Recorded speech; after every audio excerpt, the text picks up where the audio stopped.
गीता सत्संग में आप सभी का स्वागत। जहां हम भगवत गीता के दूसरे अध्याय को सूत से जानने का प्रयास कर रहे हैं। सभी की ओर से सर को चरण वंदना और निवेदन की आज के गीता सत्संग की शुरुआत करें।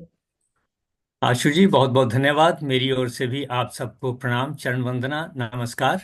हम लोग बात कर रहे हैं दूसरे अध्याय की, श्लोक नंबर 42, 43, 44। इस पे हमने बातचीत की और इससे आगे भी थोड़ी सी बातचीत कल हमने की थी।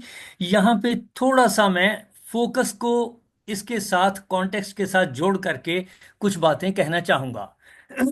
जैसे ही एक शिशु का जन्म होता है, वो चाहे मनुष्यों में हो या पशु पक्षियों में हो, सबसे पहली जरूरत क्या है उसकी?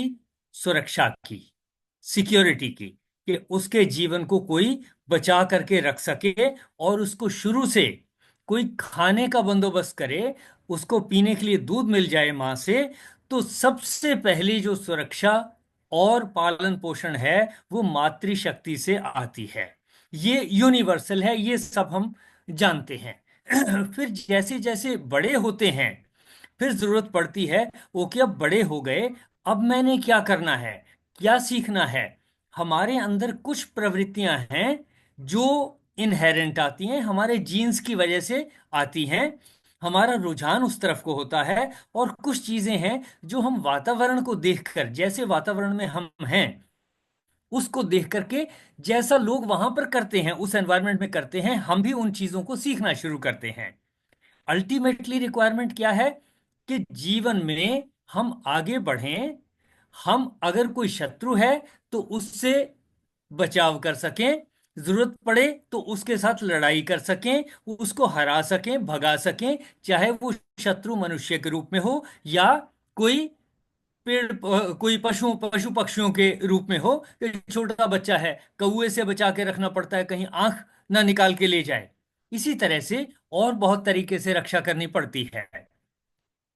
अब इन चीजों की जो यूनिवर्सल चीजें हैं, यूनिवर्सल रिक्वायरमेंट्स हैं किसी भी ह्यूमन बीइंग के लिए, उसके लिए तत्पर रहा हमेशा से ही। हर प्राणी तत्पर रहा कि इसके तरीके ढूंढे जाएं। और जो जो तरीके ढूंढे गए, उनमें सबसे पहले ये देखा गया, जो जिस चीज का एक्सपर्ट है उसके पास चले जाओ, उसको वहां से सीख लो। जो विद्या जानता है उससे विद्या सीख लो, जो युद्ध की प्रक्रिया जानता है उससे युद्ध की प्रक्रिया सीख लो, जो शस्त्र बनाना जानता है उससे वो सीख लो, जो शस्त्र चलाना जानता है उससे शस्त्र चलाने सीख लो, जो दूसरों को कुछ और काम करने के लिए सिखा सकता है उससे वो सीख लो। और इसी के बेस पे तो हमारे स्कूल, कॉलेज, यूनिवर्सिटीज चल रही हैं कि हम अलग अलग चीजों को सीखें। जो बीमारी को दूर कर सकता है उससे हम बीमारी का फायदा उठाएं, और हम ये भी सीखें कि हमने उसी गुण को कैसे प्राप्त करना है। ये बेसिक चीजें हैं। और इनके ऊपर जितना कार्य हुआ, इसके बेस पर जो कुछ रिकॉर्डेड है, वो वेदों में लिखा है कि अगर आपको धन चाहिए तो आप लक्ष्मी देवी का पूजन करें, अगर आपको कोई स्किल चाहिए तो विश्वकर्मा का पूजन करें, या आपको कुछ और चाहिए तो इस देवता का पूजन करें। आमतौर पे हर श्लोक का कोई ना कोई देवता उसका कंट्रोलर माना जाता है वेदों के श्लोकों में। यानी कि हमें जो सीखना है, वहां वेदों में लिखा है कि किस देवता के पास क्या गुण हैं, उनका आह्वान कैसे करना है, उनको प्रसन्न करने के लिए उनकी पूजा कैसे करनी है, और फिर उनसे निवेदन कैसे करना है कि वो शक्ति मुझे भी प्रदान करें। ऐसा करके सारी विधि उसमें बताई है। और यहां जो श्लोक नंबर 42, 43, 44 में लिखा है, उसका अर्थ मैं पढ़ दूं जरा। हे अर्जुन, जो भोगों में तन्मय हो रहे हैं, यानी कि हर व्यक्ति की किसी ना किसी चीज को पाने की इच्छा है। हर कोई किसी ना किसी भोग में तन्मय है, एक से ज्यादा भोगों में तन्मय है। ये नेचुरल प्रवृत्ति है। जो कर्म फल के प्रशंसक, वेद वाक्यों में ही प्रीति रखने वाले हैं, ये हमें पता है कि वेद के वाक्यों में ये लिखा हुआ है, ये प्रोसीजर लिखे हैं कि मुझे, मेरी अगर ये इच्छा है तो मैं उस देवता की इस तरीके से पूजा करूं तो मुझे लाभ होगा और मुझे मनचाहा फल मिल जाएगा, उसी डायरेक्शन में, उसी पर्पस के लिए जो मेरा फोकस है, जिसको मैं चाहता हूं। फिर कहा इसी को स्वर्ग माना गया है कि अगर मुझे ये चीजें प्राप्त हो गई तो मेरे लिए स्वर्ग हो गया, जमीन ही स्वर्ग होगी, या जहां मैं हूं वो मेरे लिए स्वर्ग हो गया। जिनकी बुद्धि में स्वर्ग ही परम प्राप्य वस्तु है, यानी जो मुझे चाहिए था वो मिल गया, मैं कहता हूं बस स्वर्ग मिल गया, इससे आगे मुझे कुछ नहीं चाहिए। यानी कि वेदों के हिसाब से अगर हम अपनी आवश्यकताओं इच्छाओं को पूर्ति चाहते हैं, तो फिर अगर उनकी पूर्ति हो जाए उस तरीके से जो वेदों में बताए गए हैं उनको फॉलो करके, तो मेरे लिए स्वर्ग मिल गया, ऐसा कहा जा सकता है। और इससे अन्य बढ़कर कुछ नहीं है। अगर मैं यहीं तक फोकस हूं कि जो मुझे चाहिए था मिल गया, अब क्या चाहिए और क्या करना है, जो ऐसा कहने वाले हैं उनको कहा अविपश्चित है, यानी उनका चित्त अभी डिसाइसिव नहीं हुआ, अभी फाइनल चीज पर नहीं पहुंचा, वो थोड़ा पीछे है। इस प्रकार की जिस पुष्पित वाणी को कहते हैं, पुष्पित वाणी कौन सी हुई, यानी वेदों में जो जो बातें कही हैं कि ऐसा करने से और ऐसी पूजा करने से आपको ये फल प्राप्त होगा, इस पुष्पित वाणी को कहा जा सकता है यह मधुर वाणी, यह शांति प्रदान करने वाली अच्छी वाणी। जिस पुष्पित यानी दिखाऊ शोभायुक्त वाणी को, दिखाऊ शब्द मैं इसको नहीं चाहूंगा यूज करना, पुष्पिताम लिखा है, यानी पुष्पित, रंगदार, सॉफ्ट, अच्छी लगने वाली वाणी को कहा करते हैं। कौन सी वाणी को? जो वेदों में लिखी गई है, ऐसी सुंदर, सॉफ्ट और फल देने वाली वाणी को कहा करते हैं। और आगे कहा, जन्म रूप कर्म फल देने वाली, उसी के अनुसार मुझे जन्म मिला है और आगे का जन्म भी उसी के अनुसार मिलेगा। मुझे एक विशेष जन्म चाहिए तो मैं एक विशेष तरह की पूजा करूं जैसा वेदों में बताया गया हो, तो ये पॉसिबल है। जन्म रूप कर्म फल और कर्मों के फल, यानी मैं कुछ चाहता हूं तो मुझे वहां से पता लगता है कि मुझे किसकी पूजा करनी है। पूजा करने का मतलब ये कि मैं उसको गुरु मानकर उससे सीखूं, उस पद्धति को फॉलो करूं, ऐसा कहा जाएगा। कहा करते हैं जन्म रूप कर्म फल देने वाली, भोग तथा ऐश्वर्य की प्राप्ति के लिए। यानी ये जो हम करते हैं किस लिए करते हैं पूजा, कि भाई हमें कुछ ना कुछ भोग प्राप्त हो जाए, ऐश्वर्य प्राप्त हो जाए, और इसी का विधान वेदों में लिखा हुआ है, इसमें कोई खराबी नहीं है, वो जरूरी है जीवन के लिए। और ये नेचुरल प्रोसेस है। नाना प्रकार की बहुत सी क्रियाओं को वर्णन करने वाली, तो अलग अलग तरीके बताए हैं, अलग अलग शक्ति प्राप्त करने के लिए, अलग अलग एम अचीव करने के लिए अलग अलग विधियां बताई गई हैं। उस वाणी द्वारा जिनका चित्त हर लिया गया है, अपहृत चेतसाम, यानी जो यहीं तक फोकस रह गए, जो कुछ विधि वेदों में बताई गई है जो वहीं तक फोकस रह गए, यानी चित्त हमारा वहां पर आकर के रुक गया, ऐसा मान सकते हैं। और जो भोग और ऐश्वर्य में अत्यंत आसक्त हैं, यानी मेरे डिजायर की चीजें, इच्छा की चीजें जो हैं मुझे मिल गई और मैं उसमें संतुष्ट हो गया, उन पुरुषों की समाधौ, परमात्मा में निश्चयात्मिका बुद्धि नहीं होती। यानी अभी परमात्मा के बारे में, परमात्मा की शक्ति के बारे में शायद अभी वो विश्वास पूर्वक नहीं जान पाए हैं, ऐसा कहा गया है यहां इस श्लोक में। जबकि हमने भगवत गीता को शुरू करने से पहले ईशावास्य उपनिषद के रास्ते से और कुछ और उपनिषदों के रास्ते से ये जाना, उनमें जो ज्ञान लिखा है वहां से ये जाना कि ईश्वर की शक्ति क्या है और ब्रह्म क्या है, इन दो बातों को हमने जाना, उसकी रिवीजन अभी नहीं करूंगा। और आगे कहा, हे अर्जुन, त्रैगुण्य विषया वेदा, वेद में तीन गुणों का वर्णन है, यानी वेदों का विषय जो है वो त्रिगुण है। निस्त्रैगुण्यो भव अर्जुन, हे अर्जुन तू निस्त्रैगुण, बिना तीन त्रिगुण से बाहर हो जा, तू उसके बिना हो जा। त्रिगुण के बीच में हूं तो मेरे अंदर कोई ना कोई एक गुण है, सत्व रज तम। वो कहते हैं कि इनमें से किसी दो को छोड़ दो तो तीसरे गुण आप में बढ़ने लगेंगे। सत्व रज तम, रज और तम को दबा दें तो सत्व बढ़ेगा, ये आगे के श्लोकों में आएगा। इसी तरीके से बाकी के दो दबा दें तो तीसरा भाव जो है वो हमारे अंदर ग्रो होना शुरू हो जाएगा।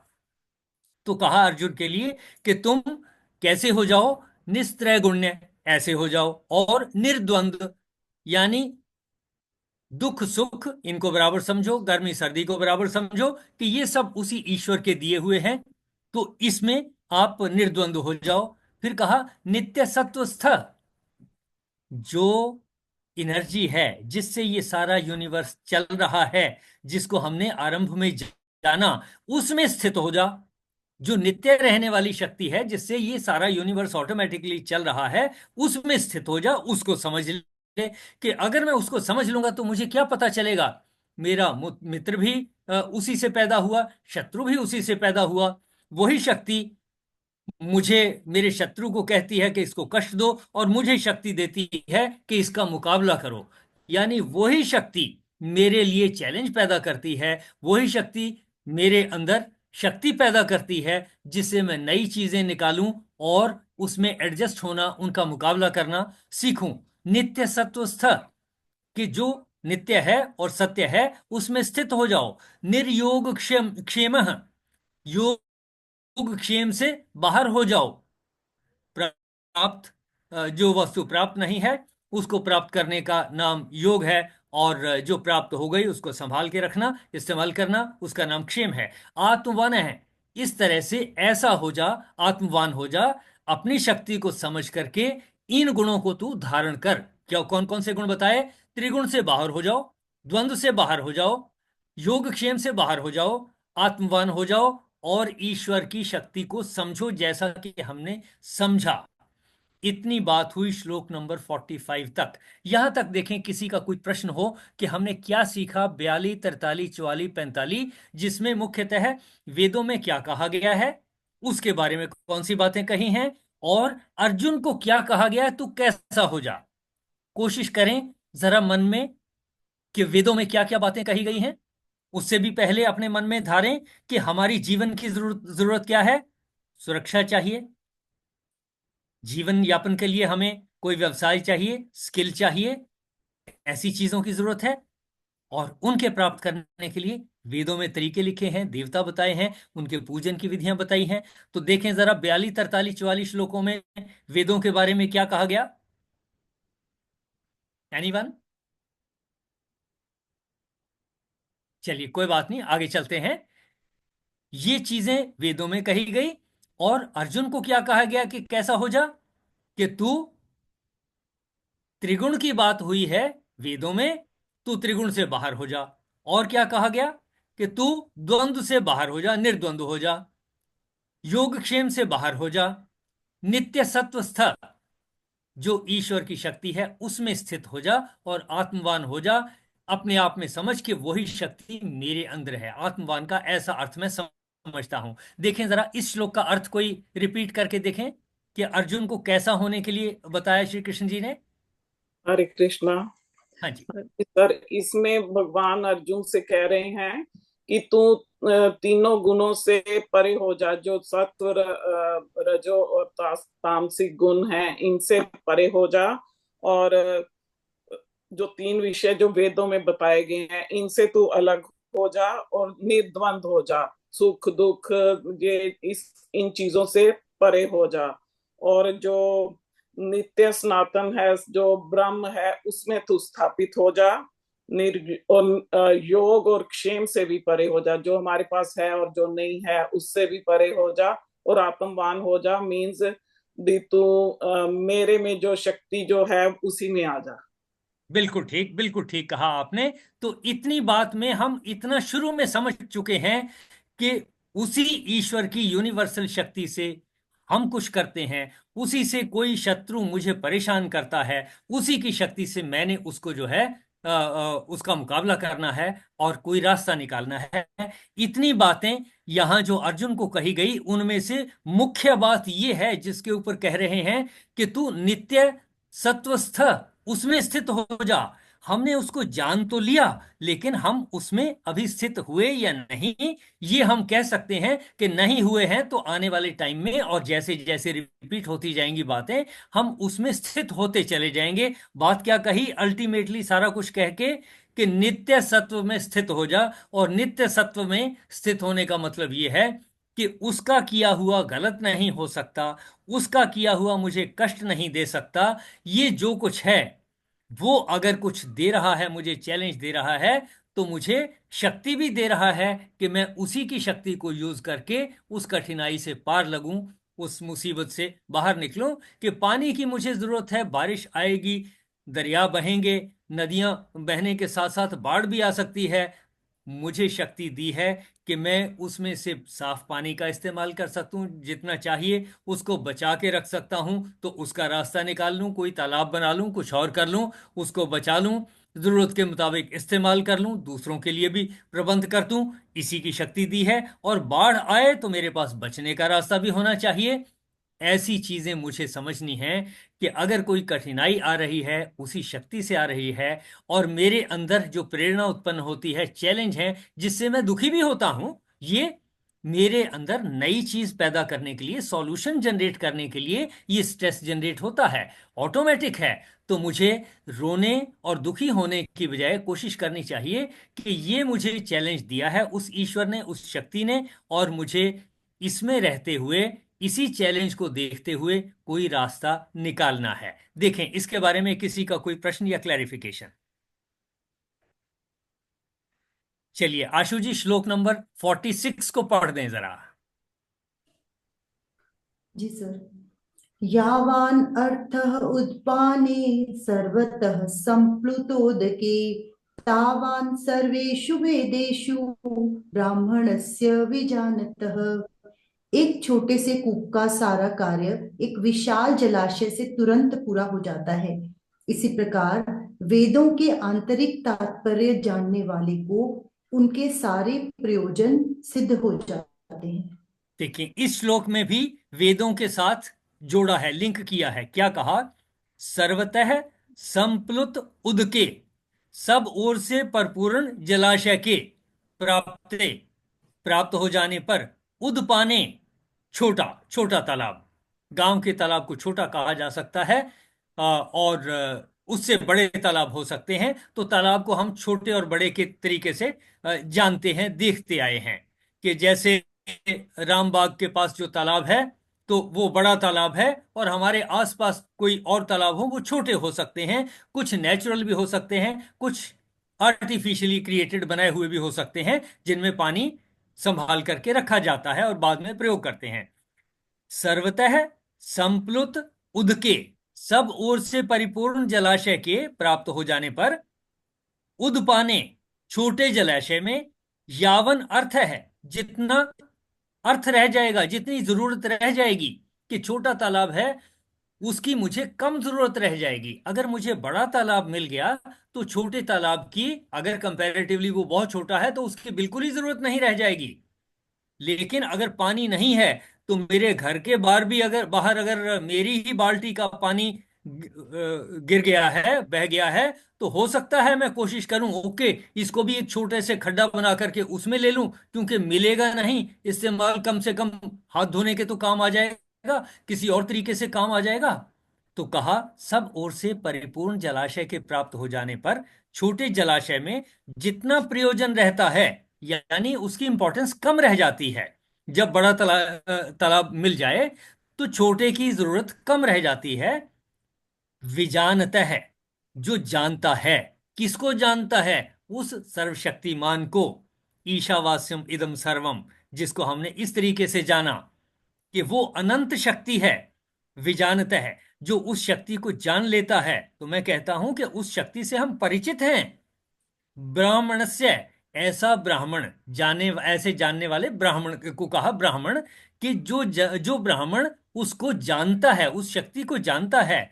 सर्वेषु वेदेषु तावान, उसी तरह से सभी वेदों में, वेदों की जरूरत उसको रहती है। कहने का मतलब, अगर इस पे फोकस करें, तो अगर हमने ईशावास्य उपनिषद से सीख लिया कि वो शक्ति क्या है, तो हम ऐसे ब्राह्मण हुए जिनको उस तत्व का पता है, उसकी कुछ नॉलेज है, और ब्रह्म की कुछ नॉलेज है, जिसको हमने उपनिषद से जाना। अगर हमें ये नॉलेज हो गई, तो हमें वेदों की जरूर, छोटा तालाब हो जाएंगे। जैसे छोटे तालाब के प्राप्त होने बड़े तालाब के प्राप्त होने से छोटे तालाब की जरूरत कम रह जाती है या नहीं रहती है, उसी तरह से जिसने ईश्वर को जान लिया। कहां से जाना हमने? ईशावास्यम इदम सर्वम यत्किंच जगत्याम जगत। इस पूरे जगतों के जगत में जो कुछ भी है वह ईश्वर में लिपटा हुआ है, ईश्वर उसमें भरा हुआ है, उसमें फैला हुआ है। यानी हम उसी के अंश हैं। ये अगर हमने जान लिया और उस शक्ति को पहचान लिया तो हमें वेदों की जरूरत तो रहेगी, लेकिन कितनी? जितनी छोटे तालाब की हो, जब बड़ा तालाब प्राप्त हो जाए। यानी उस ईश्वर की शक्ति को अगर हमने जान लिया तो हमने बड़े तालाब को जान लिया है, अनंत को जान लिया है। वेदों में जो ज्ञान है वो कंपैरेटिवली कम है और हमें उसकी कम जरूरत पड़ेगी। ऐसा समझें, जरा इसको मन में बिठाएं और इस श्लोक को अच्छे से समझें। यावान अर्थ है, जो अर्थ रह जाता है उपदाने सर्वतः है। उपदान यानी छोटा तालाब।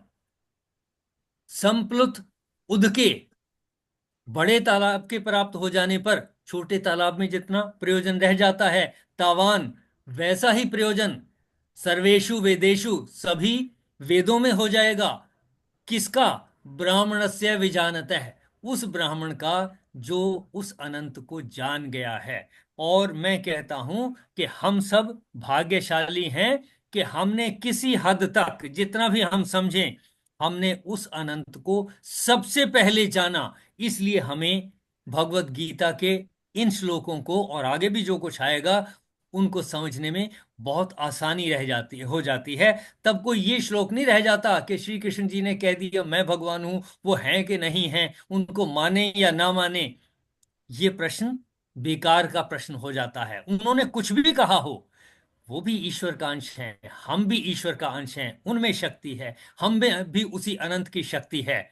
और अगर हमें यह पता चल गया कि मेरे मित्र में भी वही शक्ति है, मेरे शत्रु में भी वही शक्ति है और मुझ में भी वही शक्ति है, तो फिर वेदों में जो लिखा है वो मेरे काम का तो है, लेकिन कम काम का है। क्यों? क्योंकि मैंने उस अनंत को जाना। जितना ज्यादा मैं उस अनंत को जान लूंगा उतनी ही ज्यादा वेदों की जरूरत कम हो जाएगी।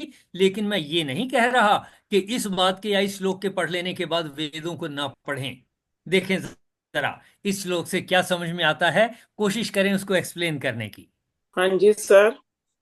हाँ जी। इसमें भगवान अर्जुन को समझा रहे हैं कि जैसे एक बड़े तालाब के मिल जाने पर छोटे तालाब का प्रयोजन कम होने लगता है, उसकी इतनी जरूरत नहीं रहती।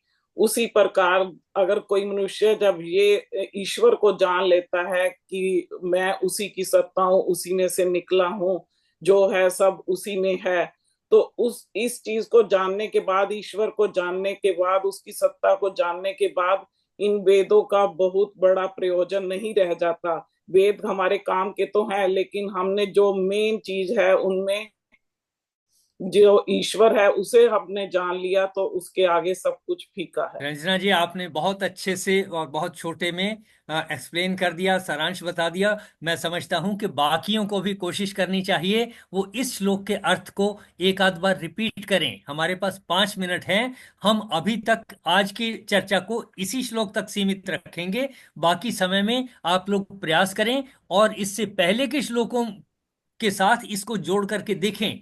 बातचीत वेदों से शुरू हुई थी कि वेदों की पुष्पित वाणी जो है, जो लोग उसको कहते हैं, जिनका मन वहां तक रुक गया है उससे हर लिया गया है, और जो कहते हैं कि भाई स्वर्ग से आगे कुछ नहीं है, यानी वेदों की वाणी तक जो सीमित रह गए, उनको कहा कि भाई अभी जरा उनका माइंड जो है स्टेबल नहीं हुआ है, कुछ कमी है, उस अनंत को जानने की जरूरत है। और उसके बाद फिर ये जो बातें कही कि आपको तुम्हें कैसा होने की जरूरत है, निर्द्वंद होने की जरूरत है, त्रिगुण से बाहर आने की जरूरत है, उस अनंत को समझने की जरूरत है। ऐसा कुछ सब करने के बाद फिर इस श्लोक में कहा कि जैसे बड़े जलाशय के प्राप्त होने पर छोटे जलाशय की इंपॉर्टेंस कम रह जाती है, उसकी जरूरत कम रह जाती है, उसी तरह से जिसने ब्रह्म को जान लिया, ईश्वर को जान लिया, अनंत को जान लिया, वह ब्राह्मण या वह ज्ञाता, उसके लिए वेदों की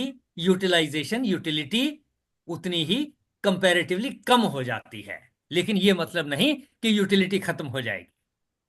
देखें जरा, बाकी सब भी कोशिश करें कि हमने क्या सीखा आज में। किसी भी श्लोक का कुछ भी, जितना भी हिस्सा आप समझते हैं कि आज सीखा और पिछले 2 दिनों में सीखा, रिपीट करें जरा। इसमें सकामी पुरुष हैं जो कामना को रख के कर्म कांड आदि जैसे जो वेदों में दिए गए हैं, कि वेदों में से हमें जो कुछ ना कुछ लेने की इच्छा होती है, हर इंसान कुछ ना कुछ लेना चाहता है, इसलिए वो कर्म करता है। तो कुछ पाने की इच्छा में वो पूजा पाठ करता है, कर्म कांड करता है। तो यहाँ इस श्लोक में बताया गया है कि जो कर्म कांड से रहित हो गया है, जिसको परमात्मा की प्राप्ति हो गई है, जिसे ये पता चल गया है कि सब तरफ परमात्मा है, मुझ में भी है, सभी में परमात्मा है। तो फिर जब उसको परमात्मा का ही पता चल गया, हमारा जो असली मकसद तो है परमात्मा को प्राप्त करना है। तो अगर हमें वो अपना मकसद मिल गया, हमें परमात्मा की प्राप्ति हो गई, तो फिर हमारे लिए इन कर्म कांडों का महत्व जो है वो कम हो जाता है, महत्व इनका नहीं रह जाता। तो इसलिए कहा गया है कि जब हमें पूरा ब्रह्मांड ही मिल गया, हमें पूरा जलाशय ही मिल गया, तो हमें हमें फिर छोटे जलाशय की या छोटे वेदों में जो कर्म कांड दिए हैं उसकी हमें आवश्यकता जो है वो नहीं रह जाती। तो इसलिए वो भगवान कृष्ण जो है अर्जुन को समझाने की कोशिश कर रहे हैं कि तू जो है वेदों में जो दे रखे हैं गुणों के आधार पर ही हम कर्म करते हैं, सात्विक राजस तामस, इन्हीं गुणों के आधार पर हमारे कर्म चलते हैं। तो तू इन तीनों गुणों से ऊपर उठ जा और दुख शोक आदि इन द्वंद्वों से भी तू ऊपर उठ जा।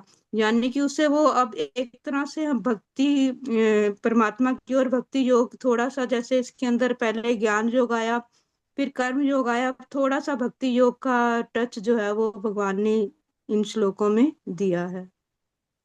गुलशन जी, बहुत अच्छे से आपने समराइज किया है। मैं समझता हूं कि इस तरीके से अगर हम कोशिश करते रहेंगे, धीरे धीरे हमारे मन में ये चीजें बैठती जाएंगी, पक्की होती जाएंगी, और हम नित्य प्रति आगे की तरफ बढ़ते चले जाएंगे। और सबसे पहली चीज जो हमने धीरे धीरे जाननी शुरू कर दी है कि हम उस अनंत को पहचान रहे हैं, जान रहे हैं। बीच बीच में दुखी हो जाते हैं कि भी ऐसा क्यों हो रहा है, लेकिन अगर मैं अपने मन को कहूंगा, जिसने मुझे कष्ट दिया है, व्यक्ति ने या परिस्थितियों ने या किसी और वजह से, जिसने भी मुझे कष्ट दिया है, जिस कारण से मुझे कष्ट प्राप्त हुआ है, उसको मैंने बुरा नहीं कहना। मैंने कहना है, ये उस ईश्वर ने, उस अनंत ने मेरे सामने एक चैलेंज दिया है और मेरे अंदर शक्ति भी दी है। अगर मेरे अंदर शक्ति नहीं है, स्किल नहीं है, तो डेफिनेटली मैं वेदों में जा सकता हूं, देख सकता हूं कि मुझे किस तरीके से किस देवता की पूजा करनी चाहिए ताकि मेरा प्रयोजन सिद्ध हो जाए। तो वहां पर मुझे जरूरत पड़ेगी। तो लेकिन शक्ति कौन सी है? उसी अनंत की शक्ति है जिससे मेरे सामने चैलेंज खड़े हो रहे हैं। उसी अनंत की शक्ति है जिससे मुझे सॉल्यूशन भी मिलेंगे। अगर मैं ऐसा मान करके चलूंगा कि उस अनंत की शक्ति से सारे सॉल्यूशन मिलेंगे ही मिलेंगे, या जितने भी मिलेंगे जितनों की जरूरत होगी उतने मिलेंगे, और नहीं मिलेंगे तो मेरे बाद कोई और होगा, वो देगा। मेरा कोई मित्र दे सकता है सॉल्यूशन मुझे, मेरे कोई रिलेटिव्स दे सकते हैं। जब मैं ऐसा मान करके चलूंगा तो डेफिनेटली हम आगे बढ़ेंगे। आज की चर्चा को यहीं तक सीमित रखेंगे। अदरवाइज आशुष जी देखें, समय इस समय समाप्ति का समय हो गया। बाकी आप देखें कोई कुछ और छोटे में अपनी बात कहना चाहें।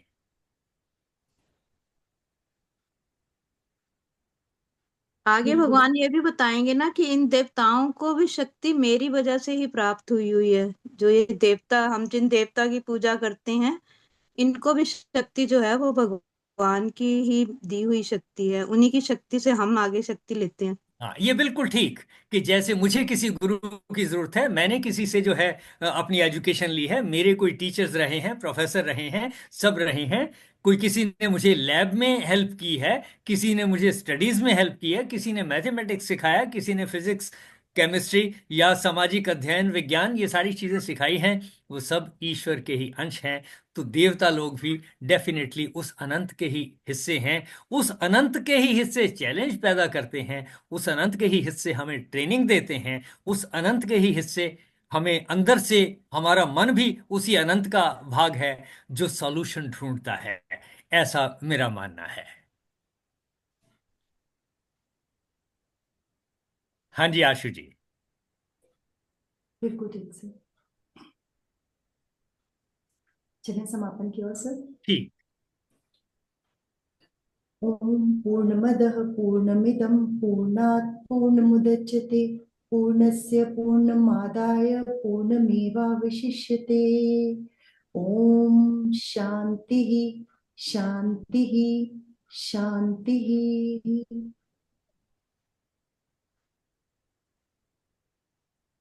आप सबका बहुत बहुत धन्यवाद। बहुत सार्थक रही आज की चर्चा। इसी तरह से हम आगे बढ़ते रहें। सबको प्रणाम, नमस्कार, चरण वंदना। प्रणाम, सभी को प्रणाम। सभी की ओर से सर का भी बहुत बहुत धन्यवाद, और आप सभी का भी सत्संग में शामिल होने के लिए बहुत बहुत धन्यवाद। कल मिलते हैं अगले श्लोकों के साथ। Thank you everyone. Hari Hari